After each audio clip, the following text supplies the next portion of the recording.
Global Bharat news पर एक बार फिर से लेकर हाजिर हैं प्रतापगढ़ जिले की दिन भर की बड़ी खबरें। खबरों की शुरुआत करें इससे पहले आप सभी से एक निवेदन है कि यदि आपने अभी तक ग्लोबल भारत न्यूज को लाइक और सब्सक्राइब नहीं किया तो आज ही कर लें, जिससे आपको सभी नोटिफिकेशन सबसे पहले मिलती रहे। चलिए देर न करते हुए रुक करते हैं आज की पहली बड़ी खबर। शुरुआत सदर इलाके खबर से करते हैं, जहां शहर के सबसे व्यस्त इलाके श्री राम चौराहे पर हुए दिन दहाड़े अधिवक्ता पर चाकुओं से हमले के बाद मचा हड़कंप। सूचना के बाद पहुंची पुलिस और पीएससी की रही तैनाती। दरअसल प्रतापगढ़ शहर के श्री राम चौराहे पर दिन दहाड़े अधिवक्ता पर किए गए चाकुओं के हमले के बाद हड़कंप मच गया। इसकी जानकारी अधिवक्ताओं को हुई तो अधिवक्ता जिला मेडिकल कॉलेज में एकत्रित हो गए। वहीं जिला मेडिकल कॉलेज में भारी पुलिस बल के साथ अपर पुलिस अधीक्षक पहुंचे और पीएससी बल तैनात किया गया। बता दें कि श्री राम तिराहे के पास घटना के समय भारी भीड़ थी। अधिवक्ता सुभाष गुप्ता पर लोगों की नज़र पड़ी तो वह खून से लथपथ थे और गला आगे की ओर पूरा रेत दिया गया था। यह देख चौराहे पर अफरा तफरी मच गई। ग्राहक और बाहरी लोग भागने लगे। दुकानदार भी बाहर निकल आए और इसकी सूचना पुलिस को दी। पुलिस घायल को प्रतापगढ़ के जिला मेडिकल कॉलेज ले आई, जहां पूरे मामले की जांच पड़ताल कर रही है। सुनिए मामले को लेकर क्या कुछ कहा है अधिवक्ताओं का। इसके बाद आपको सुनाएंगे अपर पुलिस अधीक्षक का बड़ा बयान। कचहरी से तहसील के बीच में वकील साहब जा रहे थे। श्री राम चौराहे के बीच में 3 से 4 बजे के बीच में मोटरसाइकिल पे उनके गांव के पड़ोसी जो शख्स पुलिस अभिरक्षा में है, उस शख्स ने किन वजहों से चाकू से उनके ऊपर जानलेवा हमला कर दिया। वजह तो नहीं पता चल पाई है, लेकिन वकील साहब गंभीर रूप से घायल हैं। क्या वकील साहब का मुवक्किल था जो हमला किया? गांव के पड़ोसी थे या गांव के पड़ोसी, इन तथ्यों को तो हम लोग जान पाए हैं।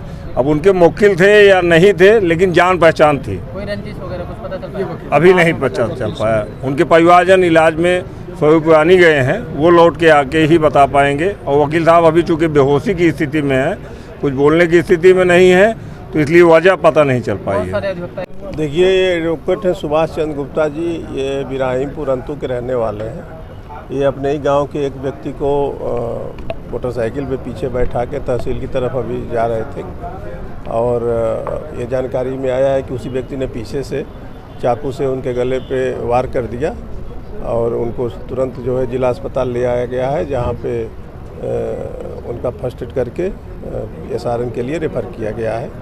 अभी तहरीर ली जा रही है। तहरीर लेकर अभियोग पंजीकृत किया जाएगा। शीघ्र ही इसमें कार्रवाई की जाएगी। सर, आरोपी पकड़ा गया है क्या और वजह क्या रही, कुछ जानकारी मिल पाई? आरोपी जो उनके पीछे बैठा था वो पकड़ा गया है, उससे भी पूछताछ की जा रही है। अभी सारी चीज़ों का हम जांच करके उसमें खुलासा करेंगे। खबरों में आगे बढ़ते हैं, बात करेंगे सदर इलाके की अगली खबर, जहां नए शत के पहले दिन शराब की कई दुकानों का जमकर किया गया विरोध। धरना प्रदर्शन करते नजर आए शहरवासी।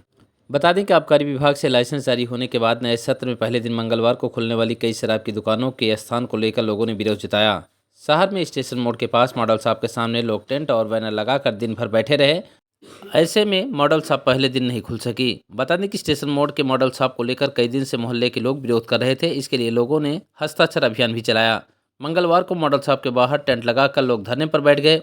आरोप था कि आसपास रहने वालों का जीना दुश्वार हो गया है। यहाँ शराबियों का जमावड़ा रहता है और महिलाओं पर भद्दे कमेंट किए जाते हैं। करीब में ही कॉलेज होने की वजह से छात्र छात्राओं का भी आना जाना रहता है। कॉलेज के करीब वैसे भी शराब की दुकान नहीं होनी चाहिए। दोपहर में मौके पर पहुंचे एसडीएम सदर शैलेंद्र वर्मा को लोगों ने ज्ञापन देकर मॉडल शॉप वहां से हटाने की मांग की। इसके बाद भी लोग दिन भर बाहर ही बैठे रहे। शाम को पीएससी पहुंची तब भी लोग डटे रहे। वहीं देहात कोतवाली क्षेत्र के मोहनगंज बाजार के पास भी खुलने वाली शराब की दुकान को लेकर महिलाएं सड़क पर आ गई। हाथों में तख्तियां लेकर विरोध प्रदर्शन किया। महिलाओं का कहना था कि शराब का ठेका पुरानी जगह से हटाकर कुल देवी चबूतरे के समीप खोला जा रहा है। यह सरकार की गाइडलाइन के खिलाफ है।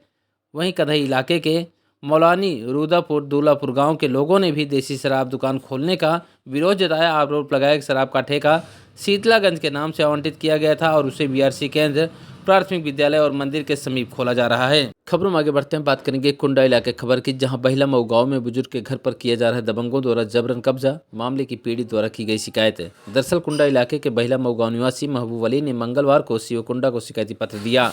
आरोप लगाया कि गांव के दबंगों द्वारा उनके घर में घुसकर जबरन अवैध रूप से कब्जा किया जा रहा है, जिसमें पुलिस भी उनका सहयोग कर रही है। विरोध करने पर उन्हें मारा पीटा गया और जान से मारने की धमकी भी दी गई। पीड़ित ने मामले में न्याय की गुहार लगाई है। सुनिए क्या कुछ कहा है पीड़ित ने।